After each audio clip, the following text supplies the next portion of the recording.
Fala, gente, tudo bem? Vamos para a nossa primeira questão do nosso projeto Reta Final, questãozinha do módulo de interpretação de gráficos, e a questão fala o seguinte. Atualmente existem diversos locadores de veículos permitindo uma concorrência saudável para o mercado, fazendo com que os preços se tornem acessíveis. Nas locadoras P e Q, o valor da diária de seus carros depende da distância percorrida, conforme o gráfico. Aí ele fala, aqui ele me dá dois gráficos, né, gente? Ele me dá um gráfico que eu vou pintar para vocês aqui de vermelho, que seria essa retinha aqui, né? Dá uma olhadinha, ó. Eita, dá uma retinha. Essa retinha aqui, beleza? E ele me dá essa outra curva aqui agora, que seria uma curva que vai daqui até aqui. E aí eu vou tentar botar ela mais curvadinha aqui, assim.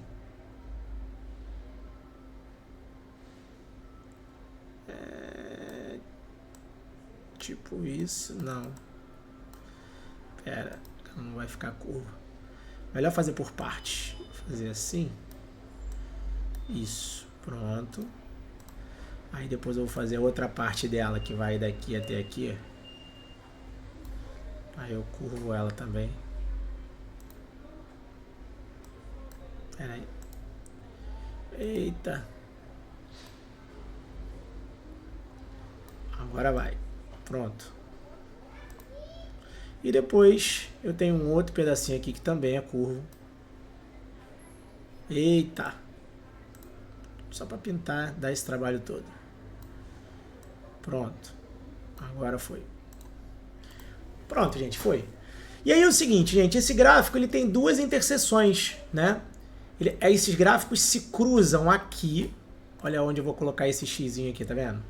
Que é no meu x igual a 20 e no meu y igual a 80.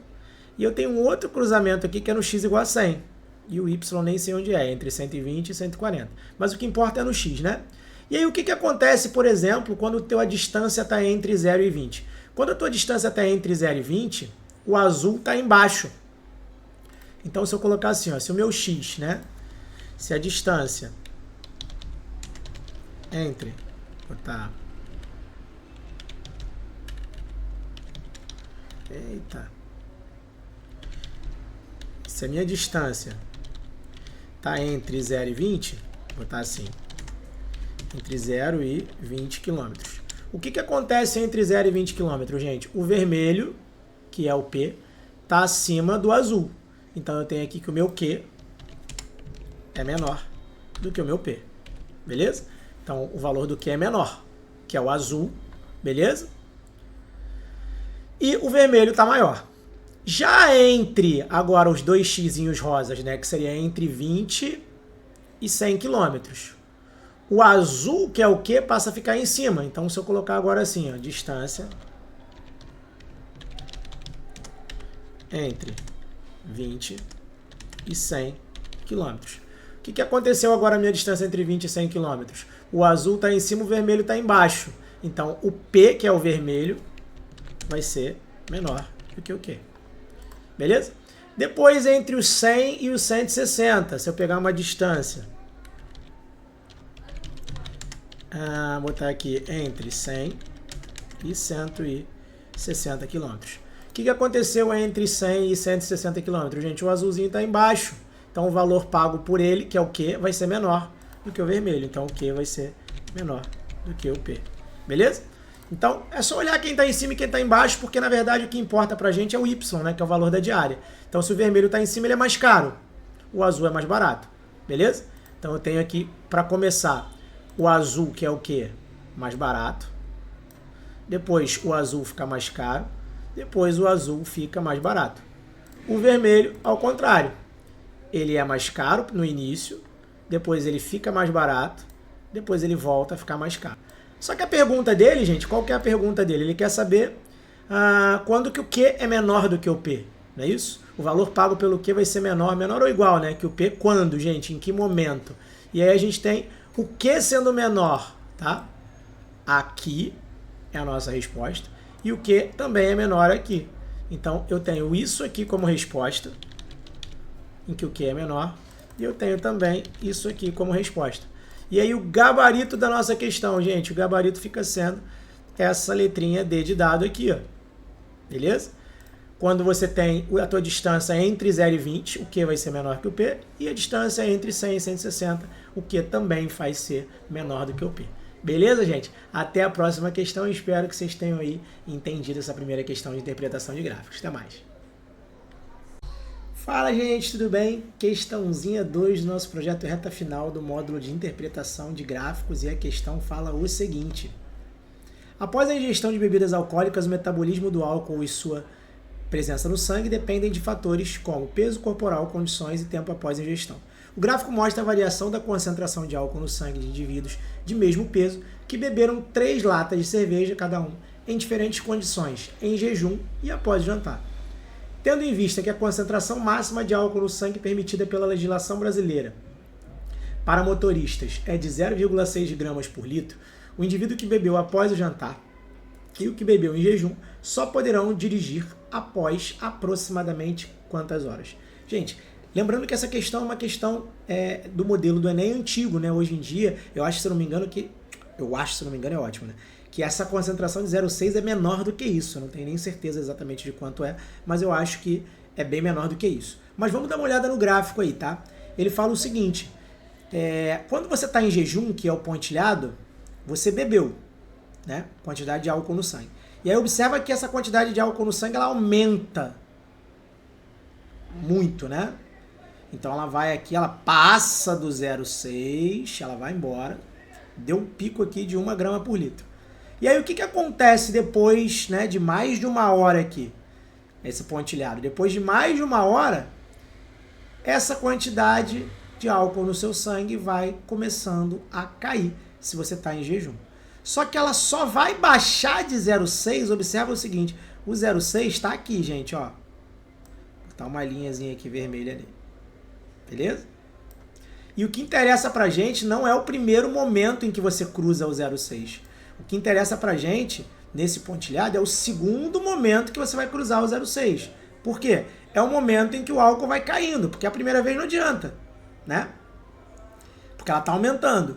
E aí o que vai acontecer? Chegou aqui no ápice, você parou de beber, ela vai começar a cair. Começou a cair, gente, olha pra cá no meu gráfico. Ó. No meu gráfico, aqui, ó, onde eu vou marcar o X, tá vendo?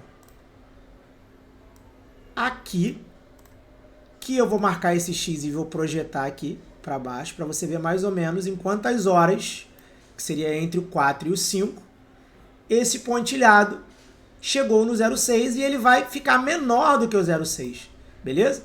Observa que ele vai ficar agora menor do que o 0,6 depois de 4 horas e meia, mais ou menos, depois entre o 4 e o 5, beleza?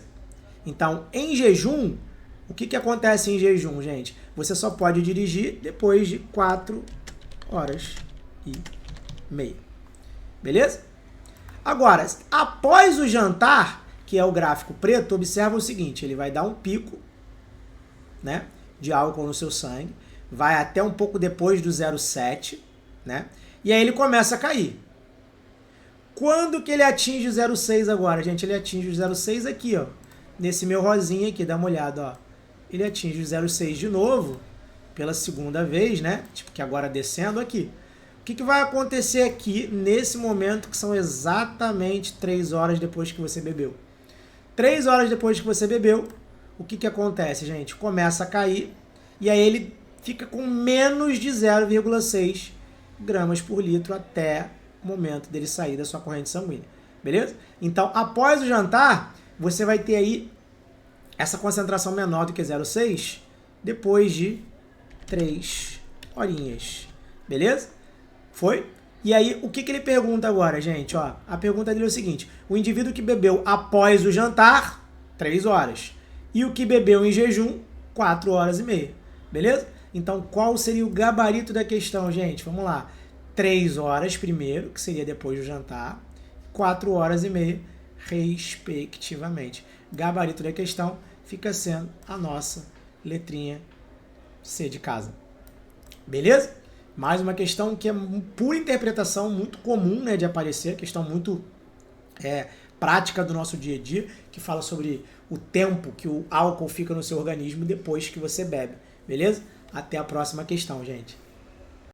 Fala, gente, tudo bem? Questãozinha 3 do nosso projeto Reta Final, módulo de interpretação de gráficos, e a questão fala o seguinte. O gráfico a seguir associa a distância percorrida em quilômetro com o tempo em minuto gasto por um grupo de carros que partiu de um mesmo ponto e se deslocou em um trecho de uma rodovia. Esse ponto parou em 3 semáforos, S1, S2 e S3, ao longo do percurso. E ele me deu um gráfico aí. As distâncias em quilômetros do ponto de partida a cada um dos semáforos S1, S2 e S3 são... Gente, tenta interpretar no gráfico quais são os momentos em que você parou o seu carro. Aí você vai observar o seguinte, ó, dá uma olhada aqui, ó. Entre o 2 e o 4, o que acontece entre o 2 e o 4, gente? Entre o 2 e o 4, vou colocar aqui em vermelho para você, tá vendo? Entre o 2 e o 4, você ficou 2 minutos com o carro parado com uma distância em quilômetros até o ponto de partida, no mesmo lugar, parado em 4 quilômetros. Se você ficou parado na distância de 4 km, significa que aqui nesse momento vermelho você tem o sinal S1. Beleza? Então o teu S1 ele está aqui, ó. Beleza? Ou seja, esse S1 ele está a 4 km do ponto de partida. E aí observa o seguinte, quando você chegou aqui, ó, entre o 8 e o 10, aconteceu a mesma coisa. Você ficou 2 minutos parado numa distância até a tua origem de 8 km. Significa então que aqui você tem o teu sinal S2. E usando a mesma linha de raciocínio, se você pensar agora entre o 16 e o 18, o que aconteceu entre o 16 e o 18? De tempo, na verdade, né, gente? Entre o 16 e o 18, você, na verdade, tem o teu sinal S3. Beleza? E aí, qual é a distância que você está da origem? 10 km. Então, pensa o seguinte. Entre o 2 e o 4 minutos, tu tem o primeiro sinal. Tu ficou parado 2 minutos numa distância que está a 4, no sinal S1, que está a 4 km da tua origem. Entre o 8 e o 10, tu ficou mais 2 minutos parado no sinal. Só que agora você está a 8 km da origem, é o sinal S2. E entre o 16 e o 18 minutos, você ficou parado 2 minutos, né, numa distância que é de 10 km até a origem. Então a pergunta é, qual é a distância em quilômetros da origem do sinal 1, do sinal 2 e do sinal 3? O sinal 1, 4 km, o sinal 2, 8 km e o sinal 3, 10 km. Então qual é a resposta? 4, 8 e 10. E aí o gabarito da questão fica sendo a nossa letrinha D de dado. Beleza, gente? Tranquilo? Espero que vocês tenham entendido, gente, e até a próxima questão. Questãozinha 4 do nosso projeto Reta Final do módulo de interpretação de gráficos, e a questão fala o seguinte. Desejas postar cartas não comerciais, sendo 2 de 100 gramas, 3 de 200 gramas e uma de 350 gramas, e o gráfico mostra o custo para enviar uma carta não comercial pelos correios. Qual é o valor total gasto para postar essas cartas? Então vamos lá, gente. Vamos ver quanto custa uma carta de 100 gramas. 100 gramas está aqui, ó, no eixo X, beleza? Para eu pensar em 100 gramas, tu vai gastar, observa aqui, gente, a gente pode pensar que vai gastar ou 1,70 ou 2,15, observa? Ou 1,70 ou 2,15. Mas como o pontinho, a bolinha fechada, ela tá apenas no 1,70, observa que tem uma bolinha fechada aqui, ó. Então, na verdade, eu gasto R$1,70 para você postar uma carta de 100 gramas. Beleza? Eu coloquei aqui. Então, eu já tenho o seguinte. 100 gramas, vou anotar para você que 100 gramas, cada carta de 100 gramas, custa um total de R$1,7. Beleza? Agora a gente vai para a carta de 200 gramas. 200 gramas, eu venho para cá, e aí a bolinha fechada tá aqui, ó. Vou botar uma outra cor para você. Tentar botar retinha aqui. Vou botar uma outra cor, vou botar azul. E aí, o que acontece aqui, gente? O 200 gramas, o valor dela vai ser exatamente R$2,65. Então, 200 gramas custa R$2,65. R$65, beleza? E 350 gramas tá aqui, ó. Primeiro a gente vai marcar aqui o 350, tá aqui. E a gente vai puxar a nossa retinha no gráfico até onde está a bolinha fechada, que é aqui. E aí eu tenho um preço de R$4, beleza? Desculpa, gente. Então, 350 gramas, R$4, beleza? Deixa eu pintar aqui de azul o de 200 gramas, 2,65, e vou pintar de vermelho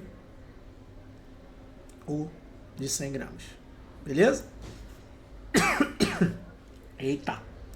Bom, agora eu preciso somar, porque ele não mandou uma carta de cada. A nossa resposta vai ser 2 cartas de 100 gramas. Então vamos lá, nossa resposta aqui, gente, ó. Quem vai ser a nossa respostinha? 2 cartas de 100 gramas. Então seria 1,70 mais 1,70. Beleza? Depois 3 de 200. Então 265 mais 265 mais 265. Beleza? E uma de 350, uma de R$4. Então, essa soma aqui seria a tua resposta. Beleza? E aí, vamos lá, gente. O que eu tenho aqui, ó? 1 mais 1, 2, 3, 4, 5, 6, 7, 8. 8 com 4, 12. Beleza? 7 com 7, 14. 1,40, né? Então, 12 com 1,40 já tem R$13,40. Então, eu já tenho aí R$13,40. Ainda falta somar 65 centavos 3 vezes, que dá 1,30. Então, peraí, gente. Eu já estou em R$13,40, não é isso? Agora, 65 vezes 2 vai dar 1,30. E depois ainda tem mais 0,65. Então, essa soma aqui é que eu preciso fazer agora para matar a tua questão. Beleza? E aí isso aqui vai dar 5 no final. Peraí. Beleza? Aí depois eu vou ter 6 com 3, 9 com 4, 13. Então é 3 e vai 1. Então vai ser 3, 4, 5. E 1 aqui. Então vai ser R$15,35, não é isso? E aí o gabarito da questão fica sendo o que, gente? Letra D de dado, R$15,35 é o valor dessa soma toda aí. Beleza, gente? Tranquilo? Espero que vocês tenham entendido, gente, e até a próxima questão. Fala, gente, tudo bem? Questãozinha 5 do nosso projeto reta final do módulo de interpretação de gráficos. E a questão muito clássica das provas do Enem, né? Com várias pegadinhas no enunciado e com um gráfico que também é cheio de pegadinha. Então é uma questão que relativamente ela parece ser fácil, mas ela tem algumas casquinhas de bananas para você cair aí dentro desse universo das questões de gráfico do Enem. Dá uma olhadinha na questão. Para garantir a segurança ao dirigir, alguns motoristas instalam dispositivos em seus carros que alertam quando certa velocidade máxima, pré-programada pelo usuário de acordo com a velocidade máxima da via do tráfego, é ultrapassada. Então, o que esse dispositivo faz, gente? Ele te alerta quando que você passa da velocidade permitida que você pré-programou ali. O gráfico exibido pelo dispositivo no painel do carro, após o final de uma viagem, fornece a velocidade em km por hora do carro em função do tempo. De acordo com esse gráfico, quantas vezes o dispositivo alertou o motorista no percurso da viagem? Gente, o que é aquele V máximo ali, né? É exatamente a velocidade máxima permitida. A gente tem isso aqui, ó. Dá uma olhada. E aí o que eu vou fazer, gente? Eu vou traçar uma linha vermelha nessa V máxima aqui. Só que cuidado que ela pode ser o motivo de muita gente errar a questão. Por quê, gente? Porque quando eu traço essa linhazinha vermelha aqui, a gente tem que entender tudo que está acontecendo, tá? Observa o seguinte. Até o meu primeiro cruzamento, que foi aqui, ó, a minha velocidade estava baixa, e aí quando chegou aqui nesse xizinho azul, o que aconteceu? eu ultrapasso a velocidade máxima. Então aqui é a primeira vez, beleza? Que é a primeira vez que o dispositivo vai apitar. Porque ele vai avisar, ó, você passou da velocidade máxima. Quando chega nesse pontinho aqui, ó, ele não vai avisar. Por que ele não vai avisar, gente? Porque você não está ultrapassando a velocidade. Você está diminuindo a velocidade, beleza? Então o seu carro está reduzindo a velocidade. E aí, obviamente, que ele vai ter que passar pela velocidade máxima, mas o carro não vai apitar. Quando ele chega aqui, o carro também não vai apitar. Por quê, gente? Porque ele chegou na velocidade máxima. E ele fala o seguinte, que esse dispositivo, o que acontece, gente? Ele só te alerta quando essa velocidade é ultrapassada. Se ele está dizendo que ela tem que ser ultrapassada, aqui ele não ultrapassou a velocidade. Aqui ele chegou na velocidade máxima, mas não ultrapassou. E aí ele volta a diminuir a velocidade. Quando ele chega aqui agora, observa o seguinte, ó. Aqui você de novo estava com uma velocidade mais baixa e você aumenta e cruza a velocidade máxima passando por ela. Então o dispositivo vai apitar. Então aqui eu tenho a segunda vez que ele vai apitar. E aí observa o seguinte, ele vai subir, vai descer, vai cruzar de novo esse momento, só que nesse momento você não apita, porque você não está ultrapassando a velocidade, você está passando por ela no momento que você está reduzindo a velocidade, beleza? Até chegar no momento que o carro vai parar aqui, beleza? Então, qual é a grande pegadinha da questão? Muita gente faz essa linha vermelha e marca 1, 2, 3, 4, 5 como sendo a resposta, quando na verdade o gabarito da questão é 2, beleza? O dispositivo só apitou 2 vezes, que foi nesse primeiro momento aqui em que você ultrapassou. Aqui ele não apitou, aqui ele não ultrapassou a velocidade máxima, aqui ele ultrapassou, então ele apitou. E aqui ele tá voltando para a velocidade dele, né? Tá reduzindo a velocidade do carro até parar, então o carro também não vai apitar. Então o gabarito da questão, letra B, o dispositivo só apitou 2 vezes. Beleza, gente? Espero que vocês tenham entendido e que vocês não caiam desse tipo de pegadinha na prova do Enem, tá bom? Até mais, gente. Questãozinha 6 do projeto Reta Final Enem do módulo de interpretação de gráficos, e a questão fala o seguinte: a receita R de uma empresa ao final de um mês é o dinheiro captado com a venda de mercadorias ou com a prestação de serviços nesse mês. E a despesa é todo o dinheiro utilizado para pagamento de salários, contas de água, luz, impostos, entre outros. O lucro é obtido pela diferença entre a receita e a despesa, registradas no mês. O gráfico representa as receitas e despesas em milhão de real de uma empresa ao final dos 5 primeiros meses do ano. Então a receita é dada pelo gráfico preto e a despesa é o gráfico pontilhado. A previsão para os próximos meses é que o lucro mensal não seja inferior ao maior lucro obtido até o mês de maio. Então a gente tem de janeiro até maio. O que ele quer saber, gente? O maior lucro obtido.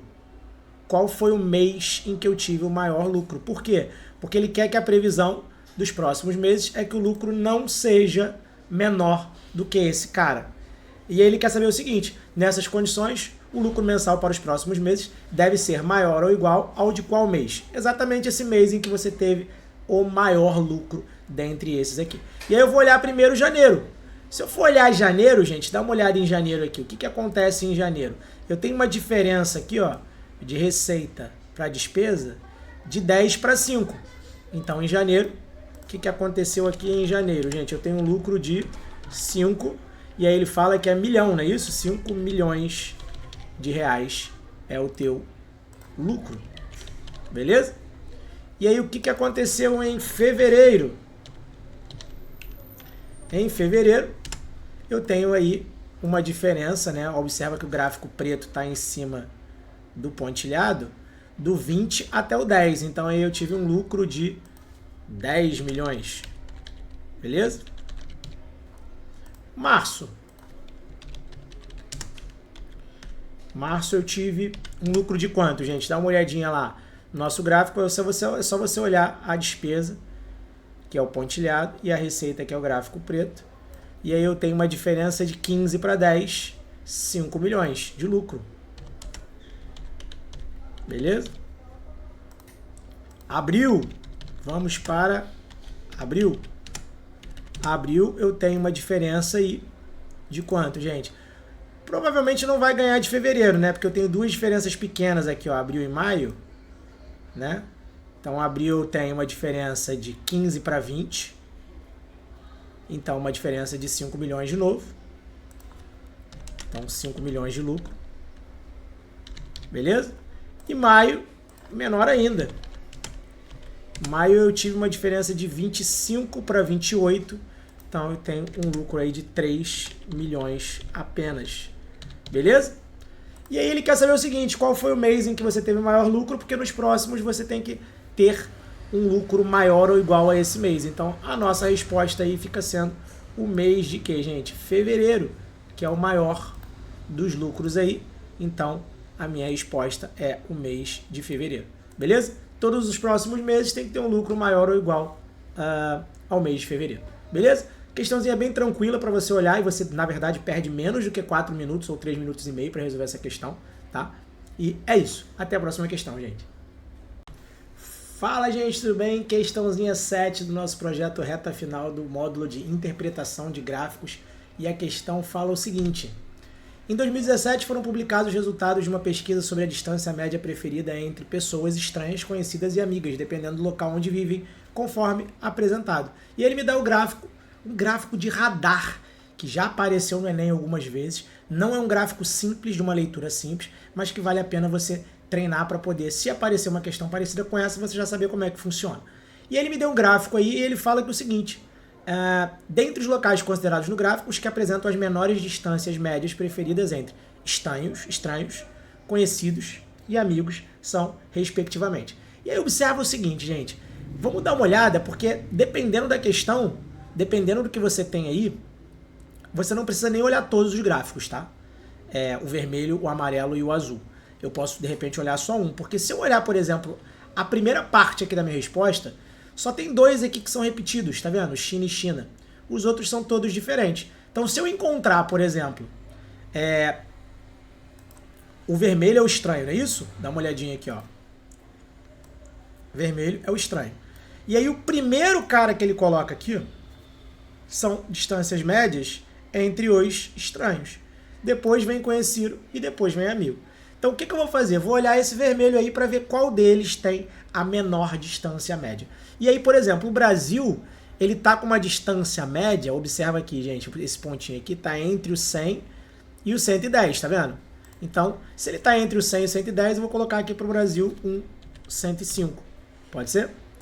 A Argentina, se eu olhar aqui, ó, ela está com esse pontinho aqui, que é um cara entre 80 e 90. Não é isso? Seria um cara entre 80 e 90, eu vou botar a Argentina 85. Beleza? A Alemanha. A Alemanha, gente, ela tá nesse momento aqui, ó. Nesse cara aqui, que é entre 90 e 100. Então, ele é um 95. Beleza? Tô estipulando um cara aqui, qualquer. Reino Unido. Reino Unido tá aqui, ó, nesse pontinho aqui, que é praticamente em cima dessa linha aqui, que vai no 100, né? Noruega. Noruega é a nossa segunda camada aqui, ó. A minha segunda camada tá entre, né, dois caras na segunda camada. A minha segunda camada é entre 100 e 110. Entre 100 e 110, a Noruega eu vou colocar um 105. Beleza? A Nigéria tá em cima da minha segunda linha. Se ela tá em cima da minha segunda linha, ela tá num 110. Beleza? Tem que olhar bem aí, né, gente? O México, ele tá em cima da terceira linha. Em cima da terceira linha, ele tá num 100. A Itália, ela tá na primeira, na segunda, na terceira camada. Se ela tá na primeira, segunda, terceira camada, tá entre o 90 e 100. Entre o 90 e 100, eu vou botar para ela um 95. A Índia tá na primeira camada. Primeira camada é entre 110 e 120. Entre 10 e 110 e 120, eu vou botar um 115. Os Estados Unidos, ele tá na primeira, na segunda, na terceira camada. Se ele está na terceira camada, ele está entre 90 e 100. Vamos colocar para ele um 95. E a China está na nossa primeira linha, que é uma distância de 120. Beleza? E aí o que ele quer saber, gente? Ele quer saber a menor distância média. Se ele quer saber a menor distância média, eu tenho que procurar entre esses caras aqui quem é o menor valor. E aí tem alguns repetidos aqui que ficam confusos para você responder, 95, 95, 95, 2 de 100. Mas tem um cara aqui que é o menor dos menores de todos aqui, que é a Argentina, que é 85, beleza? Então o que eu já tenho aqui, gente? Que eu tenho que procurar nesse primeiro cara aqui, ó, a Argentina. Se eu tenho que procurar a Argentina, o nosso gabarito fica sendo a letrinha B de bola. E eu nem preciso olhar os outros. Se eu tiver convicção nesse vermelho aqui, dos valores do vermelho, eu já tenho certeza que o gabarito da questão é a minha letrinha B e eu nem preciso olhar os outros. Se eu quisesse saber os próximos, eu ia fazer a mesma coisa que eu fiz com o vermelho, tá, gente? E olhar onde está o amarelo e olhar onde está o outro pontinho amarelo. Ó, esse amarelo aqui, por exemplo, o Brasil, ele ia estar com 80. Então eu ia colocar um amarelo para o Brasil aqui agora, um 80. E aí eu vou colocar um outro amarelo para a Argentina aqui que está em 60. E assim eu ia vendo qual desses valores ia ser o menor valor amarelo. Depois ia fazer a mesma coisa com azul e assim respectivamente. Beleza, gente? Ou seja, não é tão complexo, mas também não tem nada de simples uma leitura e uma interpretação de um gráfico de radar. Espero que vocês tenham entendido, gente, e até a próxima questão. Mais uma questãozinha do nosso módulo de interpretação de gráficos do nosso projeto Reta Final Enem. E a questãozinha fala o seguinte: a transformação entre os tipos de energia cinética e energia potencial em sistemas conservativos é regida pela lei que afirma que a energia mecânica é dada pela soma da cinética e da potencial. Então, o que eu tenho aqui, gente? Ele está explicando para você que a energia mecânica é a soma da energia cinética mais a energia potencial. Beleza?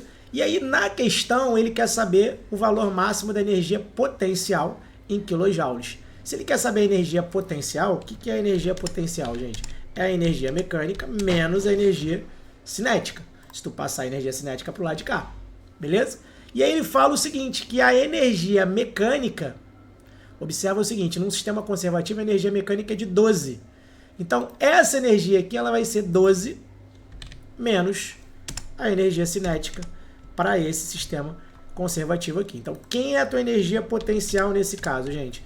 Ela vai ser sempre 12, que ele já está dizendo que é a energia mecânica, menos a tua energia cinética, que é dada por esse gráfico.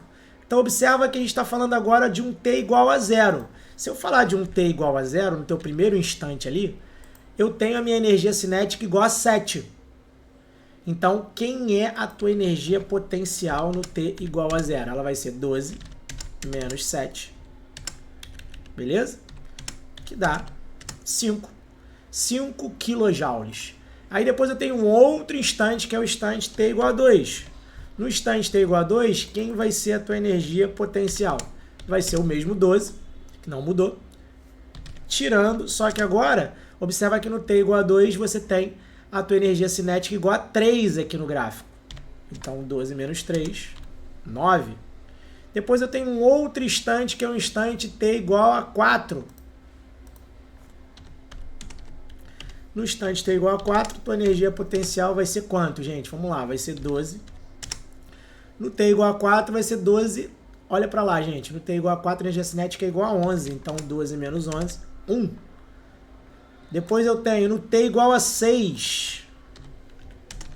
No T igual a 6, a tua energia potencial vai ser igual a quanto, gente? Vai ser 12. No T igual a 6, a energia cinética dá 9. Então 12 menos 9, que dá 3 kJ. E depois eu tenho no T igual a 8, que é outro extremo aí. E aí no T igual a 8 eu tenho a tua energia potencial sendo igual a quanto, gente? É só fazer 12 e tirar 7 agora, né? Que vai dar 5. Beleza? E aí, o que ele quer saber, gente? Qual é o máximo valor dessa energia potencial? Então, o maior valor que eu encontrei para esses caras azuis aqui, ó, seria exatamente quando você tem a 5, 9, 1, 3 e 5. E aí o valor máximo, no caso, que seria a nossa respostinha, é exatamente no instante t igual a 2, em que você tem a energia potencial sendo igual a 9. Beleza? Nem precisava fazer todas essas contas, você poderia perceber aí de outra maneira que era só pegar a parte mais baixa do gráfico e fazer a continha, mas não tem problema, a gente fez todos só para você entender qual é o processo de resolução dessa questão. Então, gabarito da questão, gente, vai ser exatamente quando a sua energia potencial for igual a 9, no teu instante t de horas igual a 2, e que a tua energia cinética vale 3, sabendo que a energia mecânica vale 12. Beleza? Então, gabarito da questão, letra B de bola, energia potencial igual a 9 vai ser o maior valor atingido por ela. Beleza? Até mais, gente! Mais uma questãozinha do nosso projeto Reta Final de interpretação de gráficos, e a questão fala o seguinte: um investidor iniciante observou o gráfico que apresenta a evolução dos valores de duas criptomoedas A e B em relação ao tempo. E ele me deu um gráfico aí bastante interessante, esse gráfico, e ele fala que durante horas consecutivas esses valores foram observados em 9 instantes, representados por horas exatas. Em quantos desses a criptomoeda A era mais valorizada que a criptomoeda B? Então, o que eu tenho que fazer aí, gente? Marcar todos esses instantes. Então, vou colocar aqui, ó, instantes, beleza? A e B, beleza? Então, é como se eu estivesse fazendo uma tabelinha aqui, ó, para quais são os valores dessas criptomoedas no A e no B, para 9 instantes diferentes, ó. Então, eu vou colocar aqui 1, 2, 3, 4, eita, tem que ir até o final, né? 5, 6, 7, 8 e 9. São muitos, né, gente? Instantes para analisar do gráfico. Aí vai dar um trabalhinho, tá? E aí, aqui meu gráfico ficou uma porcaria, minha tabela, mas não tem problema. É só pra gente poder... não ficou reto, mas zero problemas aqui. Só para vocês entenderem como é que vai funcionar o rolezinho aqui. Vou olhar o meu primeiro instante, 17 horas. Instante 17 horas, gente. A criptomoeda A tá entre 0 e 1. Vou colocar 0,5. Beleza? E a criptomoeda B tá entre 3 e 4. Vou colocar 3,5. Beleza? Vamos agora para 16 horas. 16 horas. 16 horas, a criptomoeda A tá 1. E a criptomoeda B tá 5. Agora vamos olhar 10 horas. 10 horas, a criptomoeda A tá 2. E a criptomoeda B tá 2 também. 15 horas. Instante 15 horas. A criptomoeda A tá entre 2 e 3. Então vou colocar aqui, ó, a criptomoeda A tá entre 2 e 3, vou colocar um 2,5. E a criptomoeda B tá no 4. Instante 9 horas. Tem 8 a 9, né? 9 horas. A criptomoeda A tá no 3. A criptomoeda B tá entre 1 e 0. Vou botar um 0,5. 9 horas, né? 14 horas. 14 horas, a criptomoeda A tá entre o 3 e o 4. Vamos colocar aqui um 3,5. E a criptomoeda B tá no 2.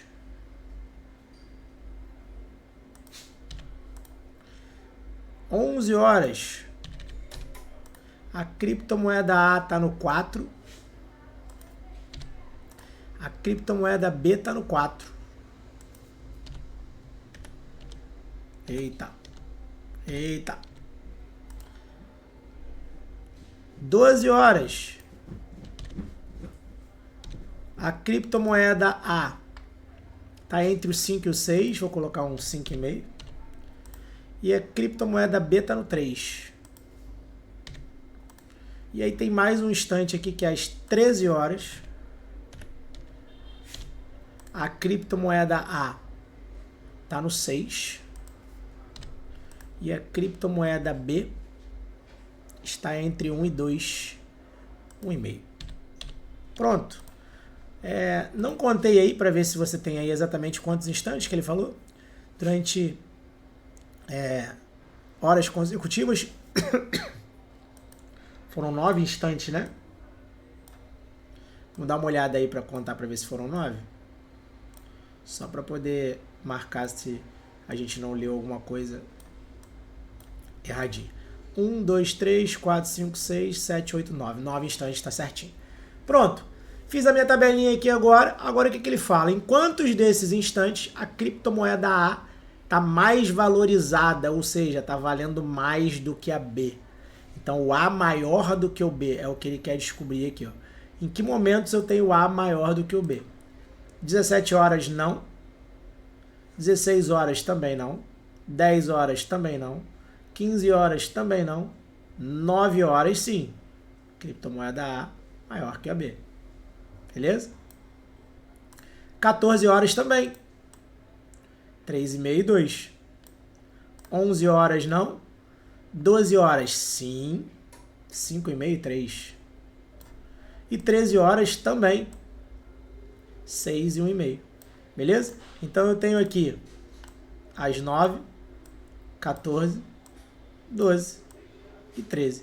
Em quantos desses instantes, então, eu tenho a criptomoeda A mais cara, né? mais vantajosa, valendo mais do que a criptomoeda B? Em 4 instantes. E o gabarito da questão fica sendo a letrinha B de bola. Então, muito cuidado na hora de fazer essas questões de interpretação de gráfico, porque às vezes vale mais a pena você anotar no papel, mesmo que você perca um pouquinho mais de tempo, mas sabendo que é uma questão que é fácil, que vale muito ponto, do que você tentar resolver apenas batendo o olho e acabar se enrolando e marcando alguma opção errada. Beleza? Até a próxima, gente. Última questão do nosso módulo de interpretação de gráficos do nosso projeto Enem, e a questão fala o seguinte: de acordo com a Organização Mundial de Saúde, o limite de ruído suportável para o ouvido humano é de 65 decibéis. Ruídos com intensidade superior a esse valor começam a incomodar e causar danos ao ouvido. Em razão disso, toda vez que os ruídos oriundos do processo de fabricação de peças em uma fábrica ultrapassam esse valor, é disparado um alarme sonoro, indicando que os funcionários devem colocar proteção aos ouvidos. O gráfico fornece a intensidade sonora registrada no último turno de um trabalho dessa fábrica. Nele, a variável T indica o tempo medido em hora e... acho que parece isso aí, parece ser um L, né? Não sei o que é isso, mas parece ser um L, indica a intensidade sonora medida em decibéis. E aí ele fala o seguinte, gente, vamos lá. Qual é o limite suportável, né? O limite suportável é de 65 decibéis, né? E ele fala que toda vez que você ultrapassar esse valor, vai ser disparado um alarme sonoro. Muito parecida com uma questão que a gente fez ainda nesse projeto, né, nesse módulo de interpretação de gráfico, que falava sobre a velocidade média do carro e um aparelho instalado, né, no carro, que avisava quando a velocidade ultrapassava um limite que você programava. Essa exatamente a mesma questão, modificou apenas o contexto em que ele fala que quando você ultrapassar os 65 decibéis, vai ser acionado, vai ser disparado um alarme sonoro. Então, vamos lá, gente, o que eu vou fazer aqui? Ó? Vou dar uma olhada aqui nessa linha do 65. Observa que eu não posso simplesmente marcar todos os pontos de cruzamento dessa linha, eu tenho que analisar caso a caso. E aí, o que aconteceu aqui, gente? Nesse primeiro momento aqui, ó, você ultrapassou o 65. Então aqui tá valendo, beleza? Só que aí o que acontece? Ele subiu, quando ele passa pelo 65 de novo, ele tá descendo, então ele não tá ultrapassando o 65, beleza? Então esse pontinho aqui não conta pra gente, beleza? E aí ele chega aqui no T3, observa que no T3 ele não ultrapassa. Aqui no T4 ele volta a ultrapassar de novo os 65 decibéis. No T5 ele não ultrapassa, gente. No T5 ele está descendo, ele está diminuindo, né, a intensidade sonora, ele não está ultrapassando. No T6 ele volta a ultrapassar novamente. E no T7 ele não ultrapassa, ele está diminuindo. Beleza? Então ele está, na verdade, ultrapassando o limite sonoro aí nesses pontos azuis que eu marquei aqui do gráfico, que são 3. Beleza? Então, gabarito da questão, letra D de dado, 3 vezes. Quantas vezes foi necessário colocar a proteção nos ouvidos? Todas essas 3 vezes que estão marcadas no gráfico em azul, no T1, no T4 e no T6. Beleza, gente? Muito parecida com a outra questão. E se você fez aquela outra, essa aqui você também vai tirar de letra, e qualquer outra parecida com essa que vai aparecer nas próximas edições do Enem, você vai conseguir fazer com mais facilidade. Beleza, gente? Até o próximo módulo e até a próxima questão.